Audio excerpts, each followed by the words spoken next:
Hello, just wanted to do one more final video of the Winch.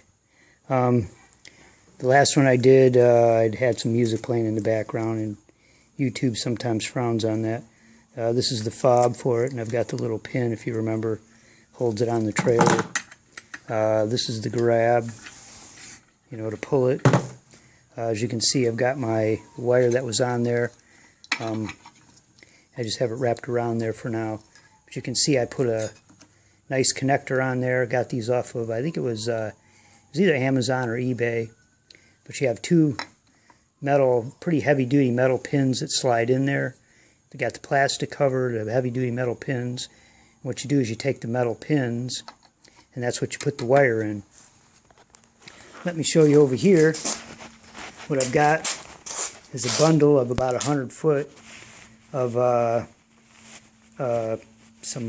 50 feet of cable, and what I did is I got that wire, some pretty heavy-duty stuff, again off of, I think this one was off of eBay, but this will handle the amperage that needs to go through it.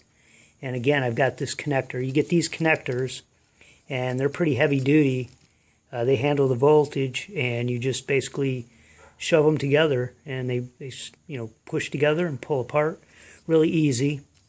Of course, they're heavy duty enough they'll stay together.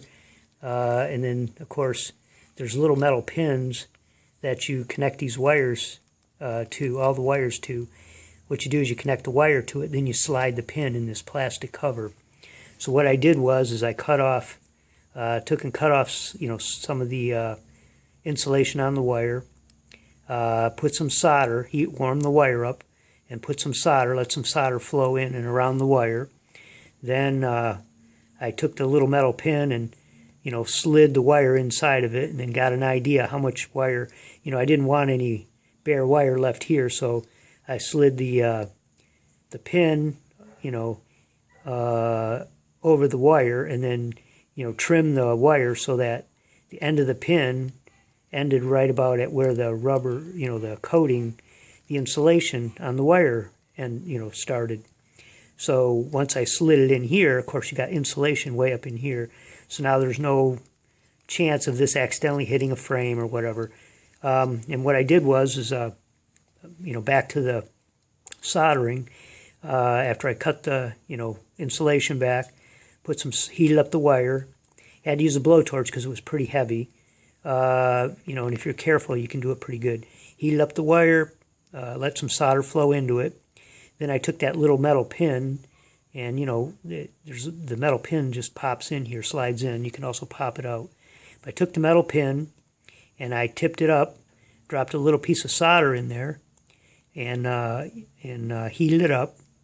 And of course, when the solder melted, and it was bonding to the little metal pin, then I took this piece of wire that was already pretty warm, and I slid it down in there. So once that solder cooled off, that was like a really good connection. And because this is kind of heavy duty, it's going to be pulled on, and you don't want to be somewhere out in the rain or something where you need it. And it's nighttime and you're connecting this or whatever, or disconnecting and reconnecting for some reason, and have it pop out or whatever on you. So it's pretty heavy duty. It should withstand some, tugging. They had a little fuse. I'm hoping it's a circuit breaker. Like if it pops, that it'll click back on when it cools off. But I just had this little plastic box. The boxes for these at Radio Shack are like $6 or something. I don't know what they are online, but anyway, I just had this little plastic box, and so I just made my own little protection, or a little case to protect the circuit breaker. Obviously, it's got some exposed leads. All this is supposed to be underneath the was supposed to be underneath the hood of the car, and I left it open in case it got wet in there. I was going to seal it all up, but I thought, if I seal it, a little bit of moisture gets in there, it's going to stay in there longer. If I leave it a little open, and moisture obviously will get in there, but it'll evaporate out. So we'll see how that goes. I bought these clips again off of, it was either eBay, I can't remember now, or Amazon, but these are pretty good. and they'll do the job. I've already tested it out. And again, the same deal, heated it up, pulled this little rubber back, down over the wire, back down here. Let this little rubber on here slide off. Again, I coated the wire with solder and put it in here, and then crimped it, and then coated a little bit of extra solder just to make it a heavy-duty little connection there.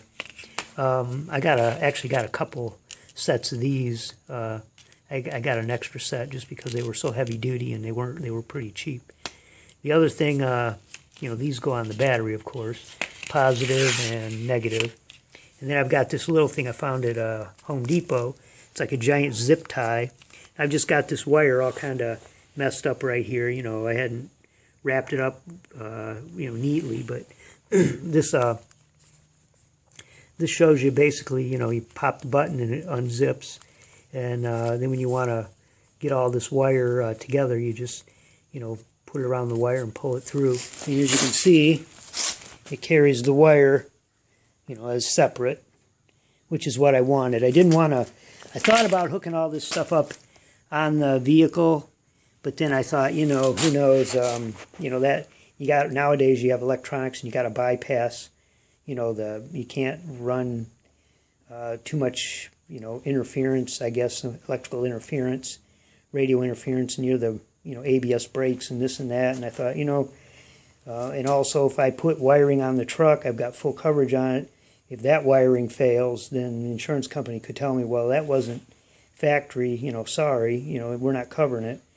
So rather than, and then also the hassle of trying to run this and, under the truck and, all, through this place and that place and, away from this and that, the muffler and everything, I thought it'd be better. And also it makes it more usable in other situations if I just made it so I could pop open the hood, put these clips on, all this is protected, don't have to worry about it touching the frame or anything, and just plug this into the winch.